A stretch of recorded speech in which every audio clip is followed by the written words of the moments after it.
ভিক্ষা করে ২১টি বিয়ে করেছেন মরু মিয়া। তাকে দেখলে মেয়েরা বিয়ের জন্য পাগল হয়ে যায়। কোনো জাদুমন্ত্র বা তাবিজ করে নয়, কিভাবে যেন তাকে দেখা মাত্র পছন্দ করে ফেলে মেয়েরা, বিয়ে করতে চায়। মরু মিয়াও দয়ার সাগর, কাউকে না করতে পারেন না, যার ফলে ১০ বছরের ব্যবধানে একে একে ২১টা বিয়ে করে বসে আছেন নওগাঁর এই ব্যক্তি। ২৫ বছর বয়স থেকে শুরু করেছেন তার এই বিবাহ যাত্রা। প্রতিটি বিয়ের আগেই ভালোবাসার সম্পর্ক গড়ে তোলেন, মোবাইলের মাধ্যমে প্রেম শুরু, এরপর বিয়ে করে ঘরে তোলেন স্ত্রীদের। তার বিয়ের এই লম্বা সিরিয়ালে বাদ যায়নি অন্য ধর্মের মেয়েরাও। সব স্ত্রীর নাম মনে না থাকায় কাগজে লিখে রাখতে হয় তাকে। ১০ বছর আগে মরু মিয়া প্রথমে বিয়ে করেন বাবা মায়ের পছন্দে। তার প্রথম স্ত্রী শাহিদা বিবি এখনো রয়েছেন তার সংসারে। দ্বিতীয় স্ত্রীর নাম নার্গিস। এরপর ঘরে আসেন এক এক করে আলিয়া, তারা, সেলিনা, নসিমন, জ্যোৎস্না, রাবেয়া, খালেদা ও সর্বশেষ পারুল। ২১তম স্ত্রী পারুল খ্রিস্টান ধর্মের হলেও ৪ বছর আগে ইসলাম ধর্ম গ্রহণ করে সংসার করছেন তার সঙ্গে। তবে ডজনের উপর বিয়ে করলেও বর্তমানে মরুর সঙ্গে সংসার করছেন ৩ স্ত্রী এবং ৩ ছেলে মেয়ে। মরু মিয়া ২-৩ মাস পর পর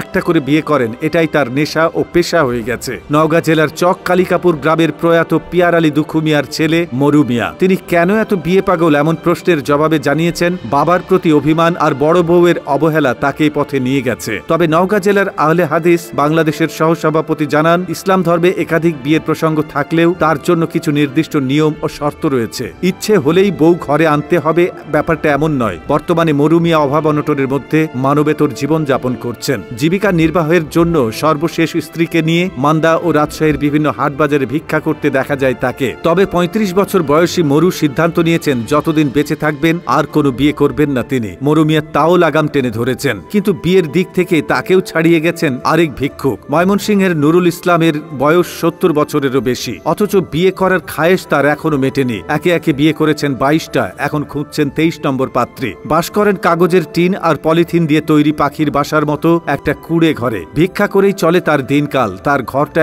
এতই নিচু যে এর ভেতরে সোজা হয়ে দাঁড়ানোর উপায় নেই। বাঁশের তৈরি মাচায় শুয়ে ঘুমাতে হয়। চারপাশে জরাজীর্ণ কাপড়, বস্তা, পলিথিন। বৃষ্টি এলেই ঢোকে পানি। জীবনের দুঃখ মেটাতে বারবার সংসারী হওয়ার চেষ্টা করেছেন, কিন্তু এতগুলো বিয়ে করলেও কোনো বউই টেকেনি তার সংসারে। স্ত্রীরা যেন চলে না যায় সেজন্য করে দড়ি দিয়ে বেঁধেও রাখতেন তিনি। এরপরও তার সংসার থেকে বেরিয়ে গেছে স্ত্রীরা। তবে থেমে নেই নুরুল ইসলাম। পেটে খাবার পড়ছে না, কিন্তু নতুন উদ্যমে ঠিকই ২৩ নম্বর পাত্রের সন্ধান করছেন তিনি। তো বন্ধুরা, আপনি কোন জেলা থেকে এই ভিডিওটি দেখছেন আমাদের কমেন্ট করে জানিয়ে দিন। আর ভিডিওটি কেমন লাগলো তা আমাদের কমেন্ট করে জানাতে ভুলবেন না। পরবর্তীতে দেখা হবে নতুন কোনো তথ্য নিয়ে। সে পর্যন্ত ভালো থাকবেন, সুস্থ থাকবেন এবং আমাদের পেজটি ফলো করে সাথেই থাকবেন। ধন্যবাদ।